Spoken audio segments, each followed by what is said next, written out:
तो guys welcome to nomad Nitin, myself Nitin Kumar and my channel name is nomad Nitin. ये आप देख रहे हो, ये मैवरिक है और आज मैं सोच रहा हूँ कि अपने मैवरिक का ना थोड़ा मैं रिव्यू कर दूँ। ऑलमोस्ट मैंने 2 साल से बाइक चला रहा हूँ, 2-2.5 साल हो गए ऑलमोस्ट, और तकरीबन 20,000 किलोमीटर चला चुका हूँ मैं। It is only for good rides, big rides, इसीलिए मैं थोड़ा कम चली हुई है। आप कहोगे यार 2.5 साल हो गए तुमने चला ही नहीं कोई बाइक, लेकिन होल्ड ऑन, ये इसलिए कम चली क्योंकि मेरे को जो काम से समय उसके बाद मिलता है मैं सिर्फ उसी में चलाता हूँ बाइक। और दूसरा जब मैं चलाता हूँ तो चलाता हूँ, फिर मैं लंबा चलाता हूँ, तो ये है। तो इस 2.5-3 साल के अंदर जो मेरा जो व्यू पॉइंट्स हैं उसको लेके मैं आपको बताने वाला हूँ कुछ चीज़ें। तो होल्ड ऑन गाइज, मैं थोड़ा चश्मा लगा लेता हूँ यार लेकिन मैं बोलता रहूँगा, तो कीप ऑन लिसनिंग। तो इस 2.5-3 सालों में मैंने कुछ इससे 7-8 ट्रिपें करी हैं और 7-8 ट्रिप करने में मेरे को ये पता लगा कि ये बाइक बहुत ही स्मूथ है। स्मूथ इन द सेंस कि इसका सबसे अच्छी बात क्या है इस बाइक की कि इसका जो राइडिंग पोजीशन है ना बॉस, वो अल्टीमेट है।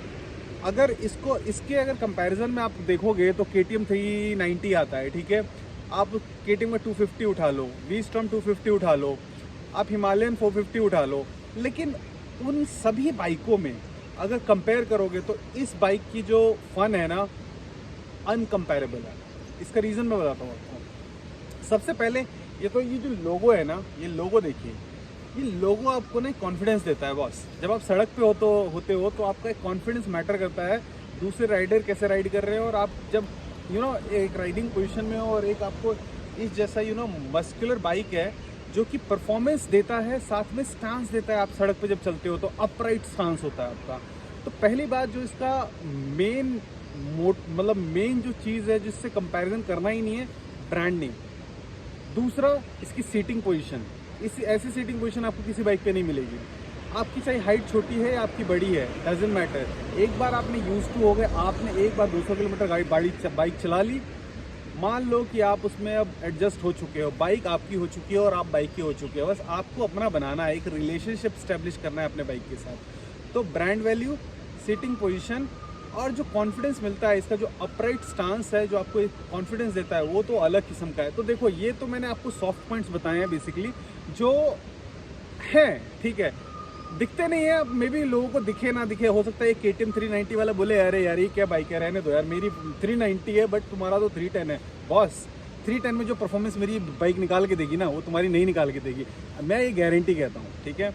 अब दूसरी चीज़ पे आते हैं, इसका माइलेज देखो, मैं भी कॉस्ट सेंसिटिव आदमी हूँ क्योंकि रिटर्न ऑफ इन्वेस्टमेंट मुझे भी चाहिए। इसका जो रिटर्न ऑफ इन्वेस्टमेंट है ना, आपको 30 से 35 किलोमीटर पर आवर का स्पीड मिलता है आपको माइलेज, अगर आप एक अच्छे से राइड करते हैं इसको। अगर आप स्पीडिंग कर रहे हैं, अननेसेसरी कहीं पे भी कर रहे हैं, तो मैं उसकी गारंटी नहीं लेता हूँ। लेकिन एक आप 80-90 to 100 के बीच में अपनी आप बाइक रखते हो, एक स्टडी स्पीड से चलते हो। देखो, मैं हूँ ट्रेल राइडर, मैं एडवेंचर करना पसंद करता हूँ, मैं रेसिंग नहीं करता हूँ, मैं टारमेक पे 180 नहीं चलाता हूँ, मैं ऑलमोस्ट 90-100 के बीच में रहता हूँ। कभी मन किया तो 110-115 चला गया, इससे ज़्यादा नहीं। तो उस पर जो आपको एवरेज देती है ना, बहुत ही प्यारी एवरेज निकाल के देती है आपको, 30 से 35 का देती है आपको। चलो अब आगे बढ़ते हैं। तीसरी चीज़, हाँ, पहला आपका ब्रांड वैल्यू हो गया, दूसरा आपका माइलेज हो गया। तीसरी चीज़ पे आते हैं, इसका जो आई कैचिंग पर्सनैलिटी है। जब आप सड़क पे होते हो इस बाइक के साथ, तो लोग ना चाहते हुए आपको देखेंगे कि इस बाइक की जो आपका जो वो है ना, जो आप देख रहे हो ना, इसका कलर कॉम्बिनेशन और इसका जो अपराइट स्टांस, वो अपने आप में बहुत बहुत बड़ा वैल्यू देता है यार। तो वो एक चीज़ हो गई इसका। प्लस दूसरी एक और चौथी चीज़ पे मैं आता हूँ। चौथी चीज़ जो बहुत इंपॉर्टेंट है, अगर आप ऑफ राइडिंग करते हैं और ऑफ राइडिंग करना आपको पसंद है, तो सबसे अच्छी बात इसकी क्या है कि आपको महसूस नहीं हो, जब ओवरटेक आपको करना है तो आपको महसूस ही नहीं होगा कि आपको गियर अप करना है, गियर डाउन करना है। आप जहाँ हो वहीं से आप मार दो। सो आप एनीवेज, ये बड़ा ही मैंने वेग स्टेटमेंट दे दिया, लेकिन फिर भी एक परफॉर्मेंस पे आपको ना कॉन्फिडेंस देगी है। मान लो दूसरे गियर पे हो, आपको रेस मार के आपको ओवरटेक करना है, you can do it. It will make sure कि whatever performance you are looking for, it will generate that.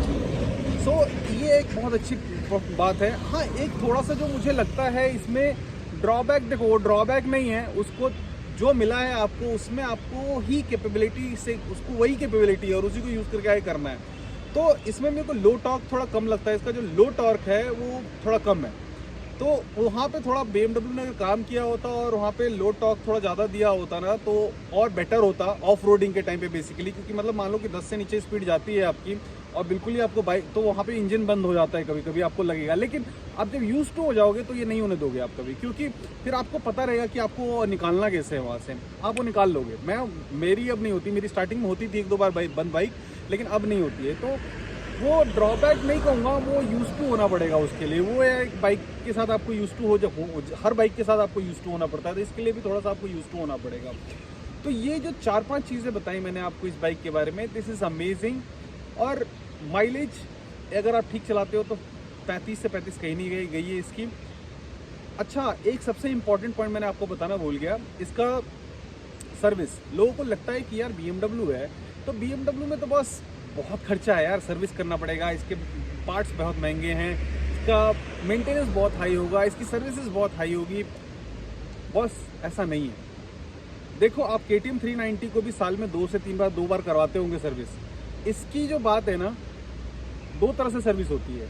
या तो आपका 10,000 किलोमीटर हो जाए, जैसे ही 10,000 किलोमीटर हो जाए ये सर्विस के लिए ड्यू हो जाएगी, या तो आप साल में 1 बार करो। यही 2 तरीके से सर्विस है भाई। और सर्विस में मेरा 3rd सर्विस मैंने करवाया, 7,500 रुपये लगे हैं। पहली सर्विस में भी इतने ही लगे थे, दूसरी में भी इतने ही लगे हैं। तो 7,500-8 हज़ार रुपये आपको साल में सर्विस में करवाने में लग रहा है, तो कोई माड़ा नहीं है यार।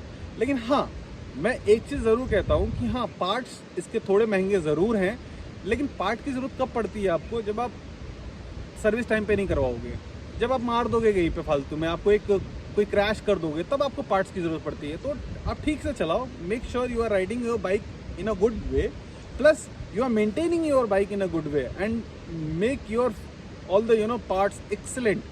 आप अब इसके लिए करना क्या पड़ेगा, आप हर राइड से पहले अपने टाइम टू टाइम अपने चेन को ग्रीसिंग करो, उसको क्लीनिंग करो, वैक्सिंग करो और उसको धो के रखो, मतलब हमेशा उसको क्लीन रखो थोड़ा। आपका मेंटेनेंस नहीं मांगेगा बॉस, सिंपल है। आपको साल में 1 बार सर्विस करवानी है, आपका काम खत्म। तो ये सारे इसके कुछ फीचर्स थे और मैं ज़रूर ये वीडियो अपलोड करूँगा आप लोगों के लिए। और मुझे पता है बहुत लोगों के कमेंट्स आने वाले हैं इस पर, कुछ लोगों के नेगेटिव, कुछ लोगों के पॉजिटिव। तो do comment guys, I will try to reply as many as of you possible. And अगली वीडियो फिर मैं लेके आऊँगा जल्दी ही। Till then, signing off from nomad Nitin, take care, love you, bye.